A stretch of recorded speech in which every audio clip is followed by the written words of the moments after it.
નમસ્કાર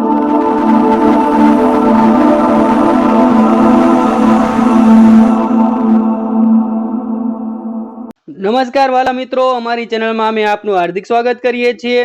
મિત્રો, આજના વિડીયોમાં આપણે જીએસઆરટીસી હેલ્પર ભરતી માટે ફિટર ટ્રેડનું 50 માર્કનું મોડલ પેપર નંબર 1 જોવાના છીએ।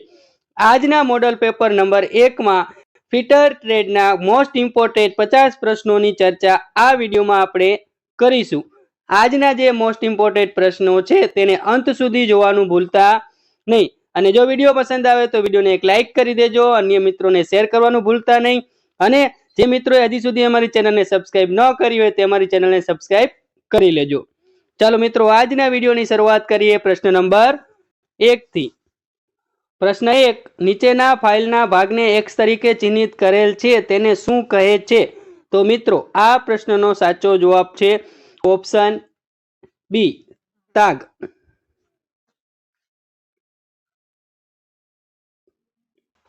પ્રશ્ન નંબર 2, કયું માર્કિંગ માધ્યમ ઝેરી છે? તો મિત્રો, આ પ્રશ્નનો સાચો જવાબ છે ઓપ્શન સી, કોપર સલ્ફેટ। મિત્રો, કોપર સલ્ફેટ છે તે માર્કિંગ માધ્યમમાં ઝેરી ગણાય છે। ત્રીજો પ્રશ્ન, નીચેના વાઇસનું નામ શું છે? તો મિત્રો, આ પ્રશ્નનો સાચો જવાબ છે ઓપ્શન સી, હેન્ડ વોઇસ। ચોથો પ્રશ્ન, ખૂણાઓ સાંધાઓ પર સામગ્રીને ચોરસ કરવા માટે કઈ શ્રેણીનો ઉપયોગ થાય છે? તો મિત્રો, આ પ્રશ્નનો સાચો જવાબ છે ઓપ્શન સી, ડાયમંડ પોઇન્ટ શ્રેણી। પાંચમો પ્રશ્ન, નીચેના એક્સ તરીકે ચિહ્નિત હથોડીના ભાગનું નામ શું છે? તો મિત્રો, આ પ્રશ્નનો સાચો જવાબ છે ઓપ્શન સી, ગાલ। છઠ્ઠો પ્રશ્ન, કાપતી છીણી પર વાય ચિહ્નિત દ્વારા કયો ખૂણો દર્શાવવામાં આવે છે? તો મિત્રો, આ પ્રશ્નનો સાચો જવાબ છે ઓપ્શન એ, રેક એંગલ। મિત્રો, અહીં કણે જે ભાગ બતાવેલો છે જ્યાં કણે વાય આકારનો ખૂણો બને છે તેને આપણે રેક એંગલ તરીકે ઓળખીએ છીએ। સાતમો પ્રશ્ન, ધાતુના એવા ગુણધર્મોનું નામ આપો જેને તૂટ્યા વિના વાયરમાં ખેંચી શકાય છે? તો મિત્રો, આ પ્રશ્નનો સાચો જવાબ છે ઓપ્શન એ, નરમાઈ। જે નરમાઈનો ગુણધર્મ ધરાવતો વાયર હોય તેને આપણે તોડ્યા વગર સીધો વાયરમાંથી ખેંચી શકીએ છીએ। આઠમો પ્રશ્ન, નીચેના ડાયલ કેલિપરમાં માપ વાંચો। તો મિત્રો, આ પ્રશ્નનો સાચો જવાબ છે ઓપ્શન ડી, 26.2 mm। મિત્રો, અહીં કણે જે માપ આપેલું છે તેને આપણે 26.2 mm તરીકે વાંચી શકીએ છીએ। નવમો પ્રશ્ન, વર્નિયર બેવલ પ્રોટેક્ટરમાં સ્ટોકનો અભિન્ન ભાગ કયો છે? તો મિત્રો, આ પ્રશ્નનો સાચો જવાબ છે ઓપ્શન બી, ડાયલ। 10મો પ્રશ્ન, ફાઇલના એક્સ તરીકે ચિહ્નિત ભાગનું નામ આપો। તો મિત્રો, આ પ્રશ્નનો સાચો જવાબ છે ઓપ્શન સી, ફેરુલ। 11મો પ્રશ્ન, કામને ફિનિશિંગ સાઇઝની નજીક બનાવવા માટે કઈ ફાઇલનો ઉપયોગ થાય છે? તો મિત્રો, આ પ્રશ્નનો સાચો જવાબ છે ઓપ્શન સી, બીજી કટ ફાઇલ એટલે કે સેકન્ડ કટ ફાઇલનો ઉપયોગ કરવામાં આવે છે। 12મો પ્રશ્ન, કઈ ફાઇલમાં સમગ્ર લંબાઈમાં સમાંતર ધાર હોય છે? તો મિત્રો, આ પ્રશ્નનો સાચો જવાબ છે ઓપ્શન એ, હેન્ડ ફાઇલ। 13મો પ્રશ્ન, બેન્ચ વાઇસ બનાવવા માટે કઈ સામગ્રીનો ઉપયોગ થાય છે? તો મિત્રો, આ પ્રશ્નનો સાચો જવાબ છે ઓપ્શન ડી, કાસ્ટ આયરન। 14મો પ્રશ્ન, મશીન દ્વારા તૈયાર કરેલી સપાટી પર કયા માર્કિંગ માધ્યમો સ્પષ્ટ રેખાઓ પ્રદાન કરે છે? તો મિત્રો, આ પ્રશ્નનો સાચો જવાબ છે ઓપ્શન બી, પ્રશિયન બ્લુ।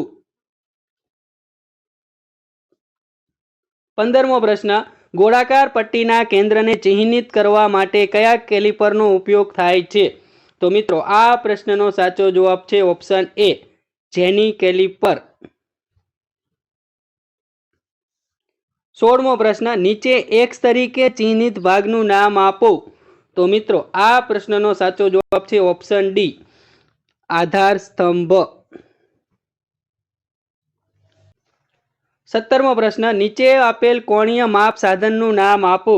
તો મિત્રો, આ પ્રશ્નનો સાચો જવાબ છે option C universal bevel gauge. 18મો પ્રશ્ન 10 અંશથી ઉપરના સાંકડા ખાંચો અને ખૂણા ભરવા માટે શેનો ઉપયોગ થાય છે? તો મિત્રો આ પ્રશ્નનો સાચો જવાબ છે ઓપ્શન ડી છરીની ધાર ધરાવતી ફાઇલ. જે છરી આકારનો ધાર ધરાવતી ફાઇલનો ઉપયોગ કરવામાં આવે છે. 19મો પ્રશ્ન તેલના ખાંચો કાપવા માટે કઈ છીણીનો ઉપયોગ થાય છે? તો મિત્રો આ પ્રશ્નનો સાચો જવાબ છે ઓપ્શન સી અડધી ગોળ નાક ધરાવતી છીણી. 20મો પ્રશ્ન નીચે આપેલ ફાઇલનું નામ આપો. તો મિત્રો આ પ્રશ્નનો સાચો જવાબ છે ઓપ્શન બી રિફલર ફાઇલ. 21મો પ્રશ્ન નીચે આપેલ વાઇસનું નામ શું છે? તો મિત્રો આ પ્રશ્નનો સાચો જવાબ છે ઓપ્શન એ પિન વાઇસ. 22મો પ્રશ્ન ભારે કામ માટે કયા ગ્રાઇન્ડિંગ મશીનનો ઉપયોગ થાય છે? તો મિત્રો આ પ્રશ્નનો સાચો જવાબ છે ઓપ્શન સી પેડેસ્ટલ ગ્રાઇન્ડર. 23મો પ્રશ્ન ચેઇન ડ્રિલિંગ પછી સામગ્રીને અલગ કરવા માટે કઈ છીણીનો ઉપયોગ થાય છે? તો મિત્રો આ પ્રશ્નનો સાચો જવાબ છે ઓપ્શન એ વેબ છીણી.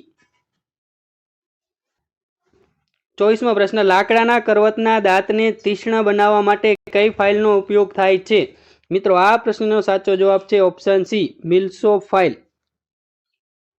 25મો પ્રશ્ન સ્ટેમ્પ કરેલા હથોડાનું વજન ક્યાં હશે? મિત્રો આ પ્રશ્નનો સાચો જવાબ છે ઓપ્શન સી ગાલ પર. મિત્રો અમારી જે 3 ફ્રેન્ડ્સ એકેડમી ચેનલ છે તેમાં જે જીએસઆરટીસી હેલ્પર પેપર છે તેમાં અમે ગુજરાતી વ્યાકરણ, અંગ્રેજી વ્યાકરણ, ગુજરાતનો ઇતિહાસ, ભૂગોળ, સામાન્ય જ્ઞાન અને કરંટ અફેર્સ તેમજ કોમ્પ્યુટરને લગતા કુલ 50 ગુણના પેપરો મૂકેલા છે. તે જોઈ લેજો. તે પણ તમને જીએસઆરટીસી હેલ્પર પરીક્ષા માટે ખૂબ જ ઉપયોગી સાબિત થશે.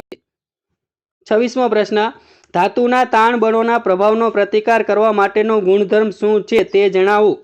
મિત્રો આ પ્રશ્નનો સાચો જવાબ છે ઓપ્શન બી દ્રઢતા.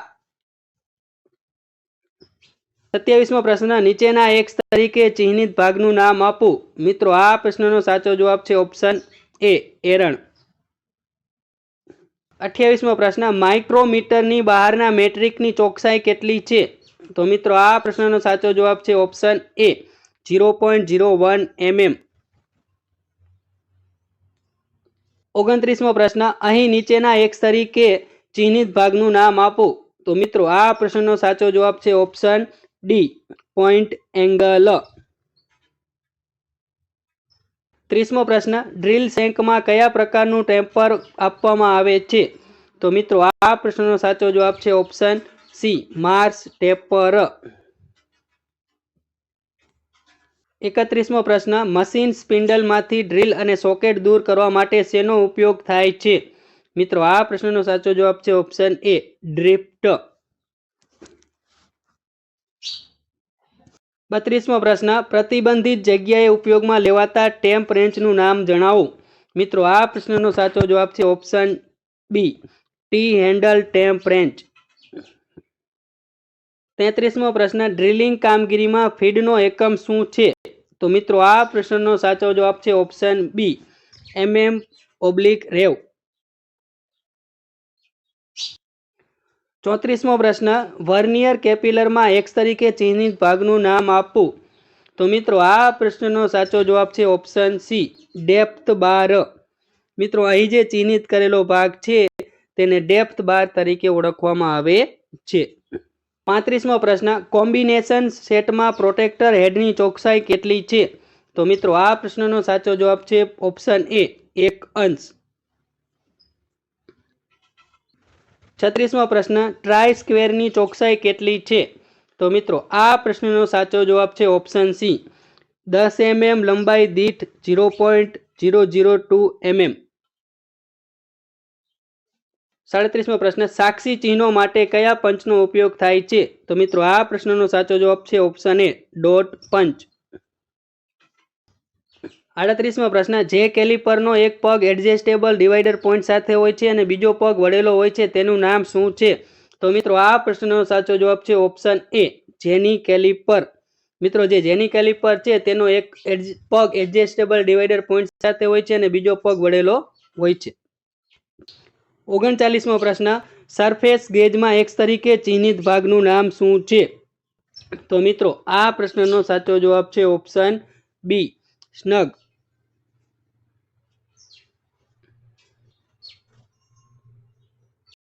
40મો પ્રશ્ન, કોમ્બિનેશન સેટમાં X તરીકે ચિહ્નિત ભાગનું નામ શું છે? તો મિત્રો આ પ્રશ્નનો સાચો જવાબ છે ઓપ્શન ડી, પ્રોટેક્ટર હેડ. 41મો પ્રશ્ન, કયા પ્રકારના ડેટાનું પાલન કરવામાં આવે છે? તો મિત્રો આ પ્રશ્નનો સાચો જવાબ છે ઓપ્શન એ, ધાર ડેટામાં. 42મો પ્રશ્ન, સમાંતર બ્લોકનું નામ શું છે? તો મિત્રો આ પ્રશ્નનો સાચો જવાબ છે ઓપ્શન ડી, એડજસ્ટેબલ સમાંતર બ્લોક. 43મો પ્રશ્ન, ચાવીના ખૂણા પરની સામગ્રીને દૂર કરવા માટે કઈ છીણીનો ઉપયોગ થાય છે? તો મિત્રો આ પ્રશ્નનો સાચો જવાબ છે ઓપ્શન બી, ડાયમંડ પોઈન્ટ છીણી. 44મો પ્રશ્ન, કઈ ફાઇલમાં એક દિશામાં દાંતની હરોળ કાપેલી છે? તો મિત્રો આ પ્રશ્નનો સાચો જવાબ છે option A, single cut file. 45મો પ્રશ્ન, લાકડા અને ચામડાને ફાઇલ કરવા માટે કઈ ફાઇલનો ઉપયોગ થાય છે? તો મિત્રો આ પ્રશ્નનો સાચો જવાબ છે ઓપ્શન સી, રાસ્પ કટ ફાઇલ. 46મો પ્રશ્ન, કાંસ્ય, પિત્તળ અને કાસ્ટ આયર્ન કાપવા માટે કયા પ્રકારના બ્લેડનો ઉપયોગ થાય છે? તો મિત્રો આ પ્રશ્નનો સાચો જવાબ છે ઓપ્શન ડી, 1.80 mm. 47મો પ્રશ્ન, રિવેટિંગ માટે કયા પ્રકારના હથોડાનો ઉપયોગ થાય છે? મિત્રો આ પ્રશ્નનો સાચો જવાબ છે ઓપ્શન બી, બોલ પિન હેમર. 48મો પ્રશ્ન, ડ્રિલિંગ કામગીરીમાં કટિંગ સ્પીડનો એકમ શું છે? તો મિત્રો આ પ્રશ્નનો સાચો જવાબ છે option C, metre per minute. 49મો પ્રશ્ન, ડ્રિલમાં X તરીકે ચિહ્નિત ભાગનું નામ શું છે? તો મિત્રો આ પ્રશ્નનો સાચો જવાબ છે ઓપ્શન એ, લીપ. મિત્રો અહીં કણે જે ચિહ્નિત કરેલો ભાગ છે તેને લીપ તરીકે ઓળખવામાં આવે છે. 50મો પ્રશ્ન, ડ્રિલિંગ મશીનમાં X તરીકે ચિહ્નિત ભાગનું નામ શું છે? તો મિત્રો આ પ્રશ્નનો સાચો જવાબ છે ઓપ્શન એ, ડ્રિલ ચક્ર. મિત્રો અહીં કણે જે ઓપ્શનમાં X તરીકે ચિહ્નિત ભાગ છે તેને ડ્રિલ ચક તરીકે ઓળખવામાં આવે છે. મિત્રો આજનો જે વિડીયો છે જેમાં મોડલ પેપર નંબર 1 એટલે કે ફિટર ટ્રેડનું મોડલ પેપર નંબર 1 લેવામાં આવ્યું છે, તેમાં કુલ 50 પ્રશ્નો છે. તે મોસ્ટ ઇમ્પોર્ટન્ટ 50 પ્રશ્નોમાં ગણી શકાય તેવા છે. માટે આ પ્રશ્નોમાંથી ઘણા બધા પ્રશ્નો પૂછાઈ શકે તેવી શક્યતાઓ રહેલી છે. માટે આ વિડીયોને એક લાઇક કરી દેજો, અન્ય મિત્રોને શેર કરવાનું ભૂલતા નહીં, અને જે મિત્રો હજી સુધી અમારી ચેનલને સબસ્ક્રાઇબ ન કરી હોય તે અમારી ચેનલને સબસ્ક્રાઇબ કરી લેજો. ચાલો મિત્રો, આવા જ મોડલ પેપર અમે તમારા માટે લાવતા રહીશું. ફરી મળીશું એક નવા જ વિડીયો સાથે. ત્યાં સુધી રજા લઈએ. જય હિન્દ, અસ્તુ.